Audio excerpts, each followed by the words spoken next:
अस्सलामुअलैकुम प्यारे बच्चों, आज की इस ऑनलाइन लेक्चर में आप सबका खैर मकदम में। रियाजी में हमारा आज नया सबक शुरू होगा। सबक नंबर 11, दायरा, जिसे इंग्लिश में कहते हैं सर्कल। दायरे से आप सभी वाकिफ़ है। इससे पहले भी 6 स्टैंडर्ड में इसकी शुरुआत हो चुकी है। इसका कुछ हिस्सा हमने 6 स्टैंडर्ड में देख चुके हैं। इस तरह से गोल हल्के नुमा शक्ल को क्या कहते हैं? दायरा कहते हैं। ठीक है। अब दायरे में बहुत सारी चीज़ें होती है जिसके बारे में आपको जानना बहुत ज़रूरी है, और उस पर मबनी ही हमारी मश्की सेट के सवाल आते हैं। इसलिए दायरे की जो मुख्तलिफ़ अज्जा है हम उसकी मालूमात देखेंगे। तो यहाँ पर आप देखेंगे कि यहाँ पर दायरा एक बना हुआ है, और दायरे का जो दरमियानी नुक्ता होता है जिस पर रख कर प्रकार की मदद से ही हम ये दायरा बनाते हैं ना, तो ये जो दरमियानी नुक्ता होता है ये दायरे का कहलाता है मरकज़, जिसे इंग्लिश में कहते हैं सेंटर। ठीक है। अब उसके बाद दायरे पर वाक़े कोई भी दो नुक्तों को आपस में मिलाने से दायरे का वित्र हासिल होता है। जैसे यहाँ पर एक दायरे पर नुक्ता सी और ये डी, इस तरह से अगर हम इसको मिला दिए तो हमको ये दायरे का वित्र हासिल हुआ। इसे कहते हैं दायरे का वित्र। यहाँ पर जैसे ये ए और बी है, इन दोनों को आपस में हम मिला दिए तो ये भी वित्र हासिल हुआ। यहाँ पर भी देखिए ये भी एक वित्र हासिल हुआ। ऐसा ज़रूरी नहीं है कि वित्र आड़े ही हो। अगर हम चाहे तो यहाँ पर एक अगर नुक्ता है, यह नुक्ता, इनको आपस में मिलाने से भी ये दायरे का वित्र हासिल होता है। इसी तरह अगर ये दो नुक्तों को मिलाए तो ये भी दायरे का वित्र है। ये दो नुक्तों को मिला आपस में तो ये भी दायरे का वित्र है। तो दायरे पर वाक़े कोई भी दो नुक्तों को आपस में मिलाने से दायरे का वित्र हासिल होता है। इस तरह से दायरे में बेशुमार वित्र खींचे जा सकते हैं। अब अगर हमने वित्र यहाँ से शुरुआत की है तो ये हम वित्र खींच रहे। जब वित्र खींचते खींचते अगर हम ये मरकज़ है दायरे का, तो मरकज़ से जो दायरे का वित्र गुजरता है उसे दायरे का कुत्र कहते हैं। ठीक है। तो ये तमाम तो वित्र है क्योंकि ये मरकज़ से नहीं गुजर रहा है, लेकिन जो वित्र मरकज़ से गुजरता है यानी सेंटर से गुजरता है वो दायरे का कुत्र कहलाता है, और वो दायरे का सबसे बड़ा वित्र होता है। तो आप याद रखिए कि दायरे में बेशुमार इस तरह से वित्र होते हैं। सब छोटे बड़े होते हैं, लेकिन दायरे का जो सबसे बड़ा वित्र होता है वो हमेशा मरकज़ से गुजरता है और उसे कहते हैं कुत्र। ठीक है। अब ये कुत्र हुआ और ये दायरे का मरकज़ हुआ, तो इस मरकज़ की वजह से इस कुत्र के दो बराबर हिस्से हो जाते हैं, और ये एक हिस्सा, आधा हिस्सा कहलाता है निस्कुत्र। क्योंकि ये कुत्र था और ये इसका आधा है, तो निस्फ का मतलब होता है आधा, तो ये कहलाता है निस्कुत्र। तो ये भी निस्कुत्र है, ये भी निस्कुत्र है। अब आप देखेंगे कि ये जो वित्र है ये भी यानी वित्र CF ये भी मरकज़ से गुजर रहा है, तो ये भी दायरे का कुत्र कहलाएगा। और अगर हमको इसका निस्कुत्र देखना है तो OF और कता OC ये इसके क्या होंगे? निस्कुत्र होंगे। इसी तरह अगर यहाँ पर हमको निस्कुत्र पढ़ना है तो कता OB और कता OA ये निस्कुत्र होगा, और कुत्र कौन सा होगा? कता AB। ये क्या होगा? वित्र भी होगा और ये कुत्र भी होगा। इस तरह ये दूसरा कुत्र भी है, कता CF, ये वित्र भी है और ये कुत्र भी है। ठीक है। इसी तरह अगर वित्र का नाम पढ़ना है तो ये हम इसको पढ़ सकते हैं कता CD या वित्र CD। इसी तरह वित्र BD या कता BD, इस तरह दोनों तरीके से हम नाम पढ़ सकते हैं। तो मरकज़ यानी जो दरमियानी नुक्ता होता है, और मरकज़ सिर्फ एक होता है दायरे का, तो यहाँ पर जो नुक्ता O है वो दायरे का मरकज़ है। ठीक है। अब वित्र, तो वित्र यहाँ पर ये बेशुमार हम वित्र खींच सकते हैं। शक्ल में भी बेशुमार वित्र दिखाई दे रहे हैं, तो हम किसी एक वित्र का नाम लिखें, जैसे कता CD। और भी है इतने सारे इसमें वित्र, उन सब के हम नाम लिख सकते हैं। इसको कता CD भी लिख सकते हैं या वित्र CD भी लिख सकते हैं। ठीक है। फिर उसके बाद कुत्र, तो कुत्र यानी ये मरकज़ से गुजरने वाला वित्र, तो ये जो है ये दायरे का कुत्र है, तो इसे हम लिखेंगे कता AB या कुत्र AB। ठीक है। इसको कता पढ़ा जाता है, आपने इल्म हिंदसा के बुनियादी तसव्वुरात में पढ़ चुके हैं। ये कता AB भी लिख सकते हैं, इसको कता BA भी लिख सकते हैं। ठीक है। अब निस्कुत्र, तो निस्कुत्र में आप देखेंगे ये कुत्र है और ये इसका आधा हिस्सा, ये क्या कहलाता है? निस्कुत्र। तो इसको हम लिखेंगे कता OB, ये भी निस्कुत्र है, कता OA भी निस्कुत्र है, कता OF भी निस्कुत्र है और कता OC भी निस्कुत्र है। तो कोई भी नाम हम यहाँ पर लिख सकते हैं। तो आप हमेशा याद रखिए मरकज़ एक होता है सिर्फ दायरे का, और उसको एक नुक्ते से नाम पढ़ा जाता है। इसी तरह दायरे पर वाक़े दो नुक्तों को मिलाने से वित्र हासिल होता है और दायरे में बेशुमार वित्र होते हैं। ठीक है। फिर तीसरी चीज़ के मरकज़ से जो वित्र गुजरता है वो कुत्र कहलाता है, और कुत्र भी बेशुमार होते हैं। इस तरह से हम बेशुमार कुत्र दायरे में खींच सकते हैं। ठीक है। फिर उसके बाद आता है निष्कुत्र। तो कुत्र का जो आधा हिस्सा होता है वो निष्कुत्र कहलाता है। ठीक है। ये निष्कुत्र। इसी तरह दायरे में हम बेशुमार इस तरह से निष्कुत्र खींच सकते हैं। तो कुत्र भी बेशुमार होते हैं दायरे में, वित्र भी बेशुमार होते हैं और निष्कुत्र भी बेशुमार होते हैं। उसको पढ़ने आपको आना चाहिए, उसका नाम लिखते आना चाहिए। आपको किताब में एक सरगर्मी दी गई है, अब हम वो सरगर्मी हल करेंगे। बाजू की शक्ल में दायरे के निष्कुत्र, वित्र, कुत्र पहचानिए और उनके नाम ज़ैल की जदौल में लिखिए। यहाँ पर एक दायरे की शक्ल बनी गई है। इसमें आप देखेंगे यहाँ पर वित्र भी बनाया गया है, मरकज़ भी है, निष्कुत्र भी है, कुत्र भी है। तो आपको इसमें से देखकर जदौल में उसके नाम लिखने हैं। तो सबसे पहले है निष्कुत्र। तो आपको पता है कि कुत्र का जो आधा है वो निष्कुत्र कहलाता है और कुत्र मरकज़ से गुजरता है। तो यहाँ पर आप देखेंगे ये मरकज़ है और ये यहाँ से गुजर रहा है, तो ये दायरे का कुत्र है। और कुत्र का जो आधा हिस्सा होता है वो निष्कुत्र कहलाता है। तो यहाँ पर आप देखेंगे कि कता ओ बी, यानी कता ओ बी एक निष्कुत्र है। फिर यहाँ पर कता ओ ए, ये भी एक निष्कुत्र है। फिर इसी तरह यहाँ पर आप देखेंगे कि ये भी मरकज़ से गुजरता हुआ कुत्र है, ये दूसरा कुत्र है। तो इसका ये आधा ये क्या कहलाएगा? निष्कुत्र, यानी कता ओ सी एक निष्कुत्र है और दूसरा कता ओ एफ, ये भी निष्कुत्र है। ठीक है। फिर इसके बाद दूसरा है वित्र का नाम लिखना है। तो यहाँ पर आप देखेंगे कि यहाँ पर भी बहुत सारे वित्र बने। दायरे पर वाक़े दो नुकात को मिलाने से वित्र हासिल होता है। तो आप देखेंगे कि ये वित्र है, फिर ये भी एक वित्र है। जो मरकज़ से गुजरता है वो भी वित्र होता है, लेकिन उसे कुत्र भी कहते हैं। ये भी वित्र है और ये कुत्र भी है। तो हम इनके नाम यहाँ पर लिख देंगे। तो कता ई सी, ये एक हमारा वित्र है। फिर दूसरा कता ए डी, ये भी वित्र है। फिर कता ए बी, ये वित्र भी है और कुत्र भी है, इसलिए हम वित्र में भी इसका नाम लिखेंगे। और कता सी एफ,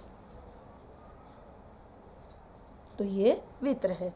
उसके बाद कुत्र के नाम लिखना है। तो कुत्र यानी मरकज़ से गुजरने वाला, तो ये दायरे का कुत्र है। तो कता ए बी, ये एक मरकज़ से गुजर रहा है, तो ये एक कुत्र हुआ। और दूसरा मरकज़ से गुजरने वाला है सी एफ, तो कता सी एफ, ये भी एक कुत्र है। और कोई मरकज़ से गुजर रहा है? नहीं गुजर रहा, सिर्फ ये दो ही मरकज़ से गुजरे, इसलिए ये दायरे के कुत्र होंगे। तो यहाँ पर कुत्र में हम दो ही नाम लिखेंगे, बाकी में हम डैश छोड़ देंगे। अब इसके बाद हम देखते हैं मुहीत और कुत्र में क्या ताल्लुक़ है और मुहीत किसे कहते हैं।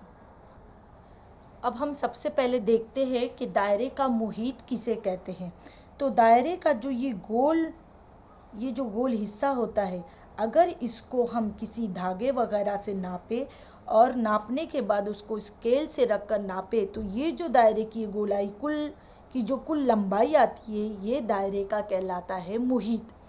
अब इसी मुहीत के ऊपर से आपको यहाँ पर मुहीत और कुत्र में ताल्लुक़ दिखाया गया है। तो यहाँ पर आपको कुछ चीज़ें लेने के लिए कहा गया है, जैसे कि चूड़ी या कंगन या फिर दायरवी औंधा बर्तन कोई ले लो या बरनी का ढक्कन ले लो। तो ये आपको करना है, मैं आपको एक बता देती हूँ।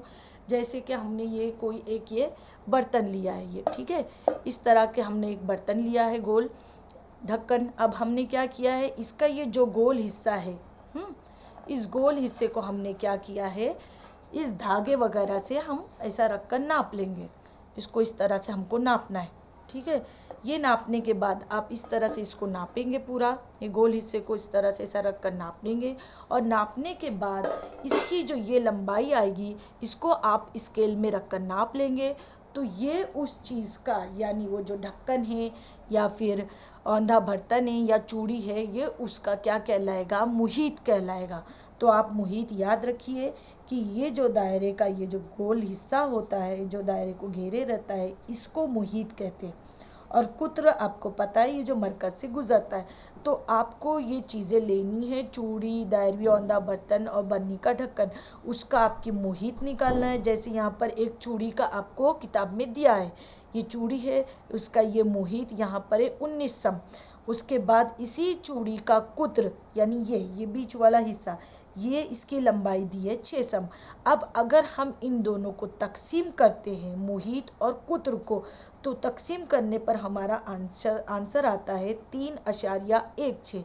तो इसी तरह से अगर आप कोई भी औंधा बर्तन लो, बर्नी का ढक्कन लो, उसका मुहित और कुत्र निकालो और उसकी निस्बत निकालोगे तो हमेशा वो आपको 3 के आसपास ही रहेगी, यानी 3 रहेगी या 3.1 रहेगी या 2.9 रहेगी, यानी 3 के लगभग ही रहेगी।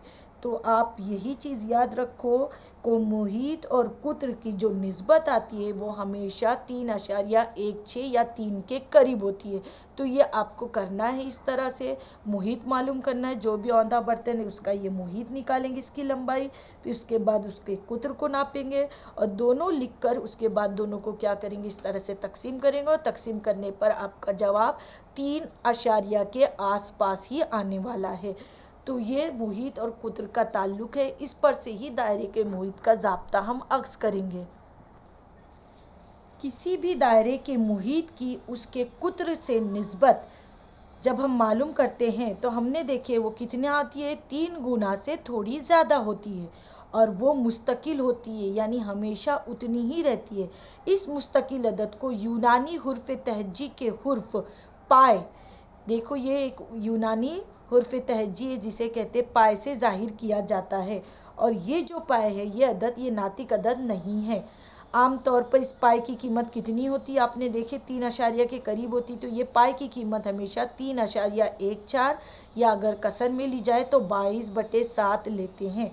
तो आपको हमेशा दायरे के मुहित और कुत्र का ताल्लुक याद रखना है कि मुहित और कुत्र की निस्बत हमेशा किसके बराबर होती है, पाए के बराबर होती है। और पाए जो है ये यूनानी हुर्फ तहज्जी और इसकी कीमत हमेशा 3.14 या 22/7 लेते हैं। तो ये मुहित और कुत्र में ताल्लुक है। अब इस पर से हम ज़ाब्ता अक्स करेंगे। मुहित का मतलब होता है सरकमफ्रेंस, इंग्लिश में इसको सरकमफ्रेंस कहते हैं, जिसे सी से जाहिर किया जाता है। इसी तरह कुत्र को कहते हैं डायमीटर और इसे स्मॉल डी से जाहिर किया जाता है। तो जब हम यहाँ पर इसको लिखेंगे तो मुहित को लिखेंगे सी और कुत्र को लिखेंगे डी। तो ये दोनों की निस्बत किसके बराबर होगी, पाए के बराबर। अब अगर हम डी को बराबर की दूसरी जानिब ले जाते हैं तो डी यहाँ पर तकसीम में यहाँ जाने के बाद क्या हो जाएगा, ज़र्ब हो जाएगा। तो सी बराबर कितना आएगा, पाए डी। और सी क्या है, मुहित। इसका मतलब मुहित का ज़ाब्ता क्या अक्स होता है, सी यानी मुहित बराबर पाए इंटू डी यानी कुत्र ज़र्ब पाए। तो ये मुहित का ज़ाब्ता है। अब इस मुहित के ज़ाब्ते में अगर हमको इन दोनों में से कोई भी एक चीज़ दी जाए तो हम दूसरी चीज़ मालूम कर सकते। इस पर ही मबनी हमारी मश्की सेट है। जैसे अगर हमको डी दिया है यानी कुत्र दिया है तो हम मुहित मालूम कर सकते। इसी तरह अगर मुहित दिया है तो हम कुत्र नहीं मालूम है तो हम कुत्र मालूम कर सकते। अब इसको हम दूसरी तरह से भी लिख सकते हैं। डी का मतलब होता है कुत्र, और कुत्र में आपको पता है कि कुत्र का आधा क्या कहलाता है, निस्कुत्र। तो यानी कुत्र जो होता है वो निस्कुत्र का क्या होता है, दुगना होता है। तो इसलिए यहाँ पर एक दूसरा ज़ाब्ता भी अक्स होता है कि कुत्र बराबर 2 ज़र्ब निस्कुत्र। ठीक है, तो अब इस चीज़ को हम यहाँ पर भी रख सकते हैं, यानी पाए तो ऐसा ही लिखेंगे और डी की बजाय हम क्या लग देंगे, 2R। तो लेकिन अल्फ़ाबेट में 2 पहला लिखा जाएगा ये नंबर्स में, तो इसके लिए 2 हम पहला लिखेंगे और फिर पाए लिखेंगे और आर लिखेंगे। तो इसी ज़ाब्ते को हम निस्कुत्र की शक्ल में भी लिख सकते हैं। यानी मुहित का ज़ाब्ता है पाए डी यानी पाए ज़र्ब कुत्र, और मुहित का दूसरा ज़ाब्ता भी अक्स होता है कि 2 पाए आर। पाए यानी कि 22/7 और 2R का मतलब होता है 2 ज़र्ब निस्कुत्र। 2R यानी कि डी के बराबर ही होता है। डी यानी कुत्र और कुत्र जो होता है वो निष्कुत्र का डबल होता है। तो ये एक ज़ाब्ता भी आपको याद रखना है और दूसरा मुहित के, ये दोनों ज़ाब्ते भी आपको याद रखने हैं। तो इनमें से ही आपको कोई भी दो चीज़ दी जाएगी, एक चीज़ दी जाएगी और आपको दूसरी चीज़ मालूम करनी होगी। तो अब हम अपनी मश्क की सेट पर आते हैं, लेकिन आपको ये दोनों ज़ाब्ते अच्छी तरह से याद रखने हैं।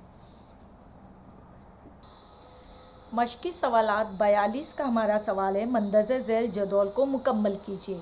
तो यहाँ पर एक जदौल बनी गई है, इसमें हमको 3 चीज़ें दी गई है, निष्कुत्र, कुत्र और मुहित। तो हर सवाल में आप देखेंगे कि यहाँ पर हमको एक चीज़ कोई भी दी रहेगी और बाकी की 2 चीज़ें हमको मालूम करनी है। तो मालूम करने के लिए आपको वही 2 ज़ाब्ते याद रखने हैं, एक मुहित का और दूसरा है कुत्र और निष्कुत्र का ज़ाब्ता। कुत्र का जो ज़ाब्ता है उस पर ही निष्कुत्र का ज़ाब्ता सोता है। तो आपको ये 2 ज़ाब्ते याद रखने हैं और उसी की मदद से हमको ये मश्की सवालात की जदौल हल करनी है। जैसे पहले सवाल में हमको निष्कुत्र दिया है 7 सम और यहाँ पर हमको कुत्र पूछा है और मुहित पूछा है। तो आपको कुत्र का ज़ाब्ता मालूम है। कुत्र का ज़ाब्ता है 2 ज़र्ब निष्कुत्र। आप इस तरह से भी लिख सकते हैं या आप इस तरह से 2 इंटू आर भी लिख सकते हैं। डी बराबर आप इंग्लिश में या उर्दू में दोनों तरीके से लिख सकते हैं। अब यहाँ पर हमने 2 रखे और आर यानी कि रेडियस, तो निष्कुत्र हमको दिया है 7 सम, ये 7 हम यहाँ पर रख देंगे। अब इन दोनों को ज़र्ब कर दिए तो ये हो गया 7 दूनी 14। तो हमारा कुत्र कितना आया 14 सम। अब हल करने के बाद यहाँ पर हम लिख देंगे 14 सम। ठीक है। अब दूसरा हमको मालूम करना है मुहित। तो मुहित का ज़ाब्ता भी आपने 2 देखे हैं। एक है मुहित का ज़ाब्ता है 2 पाई आर या दूसरा आपने देखे पाई डी। तो आप दोनों में से कोई भी ज़ाब्ता इस्तेमाल कर सकते हैं। अगर हम 2 पाई आर इस्तेमाल करेंगे तो हमको यहाँ पर निष्कुत्र रखना है और वो भी हमको यहाँ पर दिया है। और अगर हम पाई डी इस्तेमाल करते हैं तो डी का मतलब होता है कुत्र, कुत्र भी हमने मालूम कर लिए। तो दोनों में से कोई एक ज़ाब्ता लिखकर उसकी मदद से आप हल कर सकते हैं। तो हम ये वाला ज़ाब्ता अगर इस्तेमाल करते हैं, देखिए तो यहाँ पर हम 2 रखेंगे। पाई की कीमत आपको पता है 22/7 लेते या 3.14, दोनों में से हम कोई भी ले सकते। तो हम यहाँ पर 22/7 लेंगे। उससे हल करना आसान होता है, अशारिये में बच्चों को बराबर थोड़ा हल नहीं होता है, इसके लिए हम ये वाला लेंगे 22/7। अब आर का मतलब होता है निष्कुत्र। निष्कुत्र यहाँ पर हमको दिया है 7, तो हम निष्कुत्र यहाँ पर रख देंगे 7। इनके दरमियान कोई अलामत नहीं, यानी क्या है, ज़र्ब है। अब इसको अब हल कर देंगे। देखिए 7 × 7, 7 × 7 ये कट गया। तो अब हमारा क्या बचा, 2 ज़र्ब 22। अब हम इन दोनों को ज़र्ब कर देंगे, 2 दूनी 4 और 2 दूनी 4, 22 दूनी कितना होता है 44। तो मुहित हमारा कितना आया 44 सम। तो इकाई आपको लिखना ज़रूरी है। अगर यहाँ पर सम दिया है तो मुहित और कुत्र भी सम में ही आएगा, और अगर यहाँ पर हमको कुछ और दिया है मीटर, तो हमको यहाँ पर आंसर में मीटर लिखना है। तो यहाँ पर आया 44 सम, ये 44 हम यहाँ पर लिख देंगे। तो इस तरह से हमको हल करना है और आंसर जदौल में लिखते जाना है। अब हम दूसरा सवाल देखेंगे। तो दूसरे सवाल में आप देखेंगे तो यहाँ पर हमको कुत्र दिया है 28 सम, ठीक है, और मालूम क्या करना है, निष्कुत्र और मुहित। तो वैसे ही हम ज़ाब्ता इस्तेमाल करेंगे। हमारा कुत्र का ज़ाब्ता क्या है, 2 ज़र्ब निष्कुत्र, ठीक है, हम यही ज़ाब्ते से हल करेंगे। अब यहाँ पर कुत्र हमको दिया 28, तो कुत्र की जगह पे हम रख देंगे 28 बराबर 2 ज़र्ब। अब निष्कुत्र हमको नहीं पता है तो हम निष्कुत्र ही लिखो, या चाहे तो इसको आर भी लिख सकते हैं, हम आर लिख देंगे। निष्कुत्र लिखना है तो निष्कुत्र लिखो। अब हमको आर मालूम करना है तो आर को इधर ही रखेंगे और 2 को बराबर की दूसरी जानिब ले जाएंगे। तो 2 बराबर की दूसरी जानिब जाएगा तो क्या हो जाएगा, तकसीम हो जाएगा। अब 28 को 2 से तकसीम करो तो 2 × 2, 2 × 2, 2 चौक 8, यानी हमारा आर बराबर कितना आया 14 सम, ठीक है। तो ये हमारा आंसर आ गया निष्कुत्र 14 सम। वैसे भी आपको पता है कुत्र का आधा निष्कुत्र होता है, तो ये 28 है तो ये कितना होगा 14, उसका आधा। अब हम मुहित निकालेंगे। तो मुहित का हमको ज़ाब्ता लिखना है उसी तरह से। मुहित का ज़ाब्ता है C बराबर 2 पाई आर, ठीक है। तो वैसे ही हम यहाँ पर कीमत रख देंगे, 2 लिखे। पाई की कीमत यहाँ पर हम रखेंगे 22/7 और ज़र्ब आर, तो आर यानी कि निष्कुत्र। निष्कुत्र हमारा कितना आया 14। अब इसकी बजाय ये ज़ाब्ता भी लिख सकते हो क्योंकि हमको यहाँ पर डी दिया हुआ है, दोनों में से कोई भी ज़ाब्ते से हम हल कर सकते। तो अब आर हम यहाँ पर रखेंगे 14, ठीक है, अब इसको हल करेंगे। 7 एका 7, 7 दूनी 14। अब क्या आया यहाँ पर, 2 ज़र्ब 22 ज़र्ब 2। अब इन तीनों की ज़र्ब कर देंगे तो ये 2 दूनी कितना होता है 4, और 4 और 22 को हम ज़र्ब करेंगे तो कितना आता है 88 सम। तो इस तरह से हमारा मुहित मिल गया। अब हम इसको यहाँ पर रख देंगे, तो ये हमारा आंसर। अब हमारा जो सवाल नंबर 3 है उसमें आप देखेंगे, उसमें हमको मुहित दिया है 616 सम, और हमको मालूम करना है कुत्र और निष्कुत्र। तो इसको भी हमको यही 2 ज़ाब्ते की मदद से हल करना है। तीसरे सवाल के लिए भी हम इसी तरह से मुहित का ज़ाब्ता लिखेंगे। अब हम यहाँ पर ये ज़ाब्ते में पाई डी वाला ज़ाब्ता लेकर हल करेंगे। इससे पहले हमने 2 पाई आर लिया, अब हम पाई डी लेंगे। तो 2 पाई आर में हमको आर मिलता था यानी निष्कुत्र, और पाई डी के ज़ाब्ते में हमको डी मिलेगा यानी कुत्र, जो कि दोनों भी हमको मालूम करना है इस तीसरे सवाल में। तो यहाँ पर मुहित हमको जदौल में दिया था 616, तो हमने मुहित की जगह पर रख दिए 616। अब पाई की कीमत हमको पता है 22/7, और डी हमको नहीं मालूम है कुत्र, तो डी को ऐसे ही रख देंगे। अब डी को इधर ही रखेंगे और 22/7 को बराबर के दूसरी जानिब ले जाएंगे। तो 22/7 यहाँ पर जाएगा तो 7 ऊपर चला जाएगा ज़र्ब में, और 22 कहाँ जाएगा तकसीम में। अब इसको जैसे हम हल करते हैं वैसे हल करेंगे। देखिए ये 2 के पहाड़े से कटता है, 2 एका 2, 2 एका 2। अब ये भी कटता है, 2 तिया 6। अब उसके बाद 2 के पहाड़े में 1 नहीं आता है, इसलिए हम यहाँ पर क्या लिखेंगे 2 सिफर सिफर, और उसके बाद हम 2 अदद एक साथ तकसीम करेंगे। तो ये होगा 2 अट्ठे 16। ठीक है, तो इस तरह तकसीम करते वक्त आप ध्यान दीजिए कि जब भी 2 एक साथ अदद दिए जाए तो हमको यहाँ पर एक साथ लेने की बजाय लेने के वक्त यहाँ पर 0 लगाना है। अब इसके बाद 11 से भी ये तकसीम होता है, 11 एका 11, 11 दूनी 22, और बाजू में कितना आए 8, 11 अट्ठे 88। आपको अगर इस तरह से तकसीम नहीं आती है तो आप इस तरह से भी तकसीम कर सकते हैं। तो इस तरह से तकसीम करने पर भी आपका जवाब उतना ही आने वाला है 28। ठीक है, तो अब यहाँ पर ये 28 आया और ये आया 7। अब इन दोनों की हम क्या कर देंगे ज़र्ब करेंगे, 28 और 7 को ज़र्ब कर देंगे। 7 अट्ठे 56 के 6 हासिल आए 5, 7 दूनी 14, और 14 में 5 मिलाए कितने हो गए 19।